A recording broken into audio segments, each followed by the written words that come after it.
ایک مرتبہ ایک اللہ کے نیک ولی حضرت سیدنا شیخ حمیری رحمۃ اللہ تعالیٰ علیہ آپ جب ایک مرتبہ جنگل شکار کرنے گئے تو جنگل پہنچنے کے بعد آپ کو ایک سانپ سے ملاقات ہوئی، اور سانپ آپ کی بارگاہ میں عریضہ پیش کرنے لگا کہ حضور میری جان کے دشمن کچھ لوگ میرے پیچھے پڑے ہوئے ہیں جو مجھے قتل کرنا چاہتے ہیں، مجھے مارنا چاہتے ہیں، حضور آپ میری جان بچا لے، حضور آپ میری جان بچا لے اور میری جان بچا کر ایک نیکی آپ کر لے تاکہ یہ نیکی میدان محشر میں آپ کو کام آ جائے، اور اسی نیکی کی وجہ سے شاید اللہ تعالیٰ آپ کو جنت میں اعلیٰ سے اعلیٰ مقام عطا کر دے۔ تو حضرت سیدنا شیخ حمیری رحمۃ اللہ تعالیٰ علیہ فرماتے ہیں کہ اے سانپ، تیری جان بچانے کے لیے میں تجھے کہاں چھپاؤں، کون سی جگہ تلاش کروں جو تیری جان بچ جائے۔ اس سانپ نے کہا کہ حضور آپ مجھے اپنے پیٹ میں چھپا لے تاکہ لوگ مجھے تلاش نہ پائے، مجھے ڈھونڈ نہ سکے، اور میں کسی کے نہ مل پاؤں، اور میری جان بھی بچ جائے گی اور آپ کا نیکی بھی ہو جائے گا، آپ مجھے پیٹ میں چھپا لے۔ تو حضرت سیدنا شیخ حمیری رحمۃ اللہ تعالیٰ علیہ نے اپنے منہ کو کھولا اور سانپ منہ کے راستے سے اندر پیٹ میں داخل ہو گیا، منہ کے راستے سے پیٹ میں داخل ہو گیا، اور جب پیٹ کے اندر وہ سانپ چلا گیا تو ایک نوجوان تلوار لے کر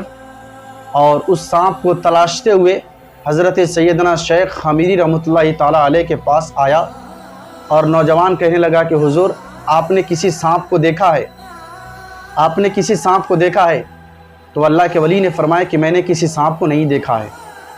میں نے کسی سانپ کو نہیں دیکھا ہے۔ جب اتنا جواب سنا تو وہ نوجوان تلوار لیے اور وہ اپنے راستے پر چل پڑا، وہاں سے نکل پڑا۔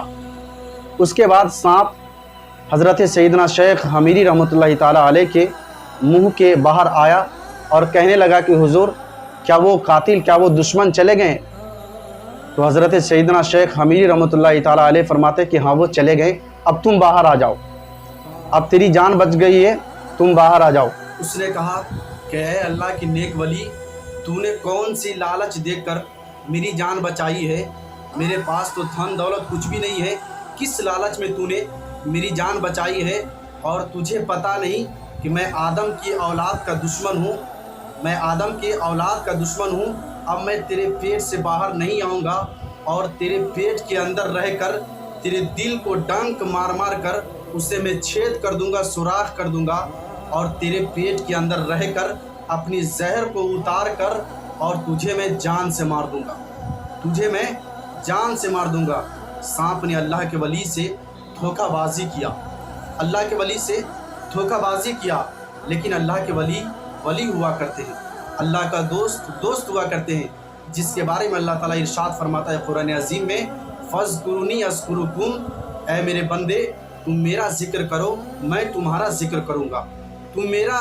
سنو میں تمہارا سنوں گا، تم میرا دوست بن جاؤ میں تمہارا دوست بن جاؤں گا۔ جو اللہ کا دوست ہوا کرتے ہیں، جو اللہ کے ولی ہوا کرتے ہیں، وہ کسی بھی مصیبت سے گھبرایا نہیں کرتے ہیں۔ اسی لیے کسی نے کیا ہی خوب کہا ہے کہ نور حق شمع الہی کو بجھا سکتا ہے کون، نور حق شمع الہی کو بجھا سکتا ہے کون،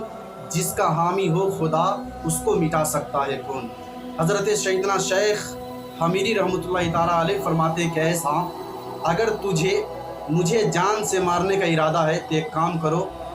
یہاں سے کچھ دور پر ایک پہاڑ ہے جس کی اونچائی پر ہم چلتے ہیں، اور وہاں تو میری جان مار دینا، وہاں تو مجھے مار دینا۔ سانپ نے کہا ٹھیک ہے۔ جب حضرت سیدنا شیخ حمیری رحمۃ اللہ تعالیٰ علیہ پہاڑ کی اونچائی پر پہنچے تو آپ اللہ کے ولی تھے، آپ کو کسی کا انتظار تھا، آپ کو یہ امید تھا، یقین تھا، اللہ کی ذات پہ بھروسہ تھا آپ کو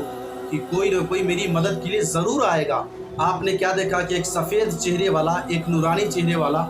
آپ کے پاس آیا، اور آنے کے بعد ایک بوٹی آپ کے منہ کے اندر رکھ دیا۔ آپ کے پیٹ میں جب وہ بوٹی گیا تو جانے کے بعد عجیب و غریب سا ہونے لگا، ان کے پیٹ میں درد ہونا شروع ہو گیا۔ پھر اس نے دوسری بوٹی رکھی، اور دوسری بوٹی جب پیٹ کے اندر گئی تو پیٹ میں پھر عجیب و غریب سا ہونے لگا، پیٹ میں درد ہونا شروع ہو گیا۔ پھر اس نے جب تیسری بوٹی رکھی تو تیسری بوٹی رکھنے کے بعد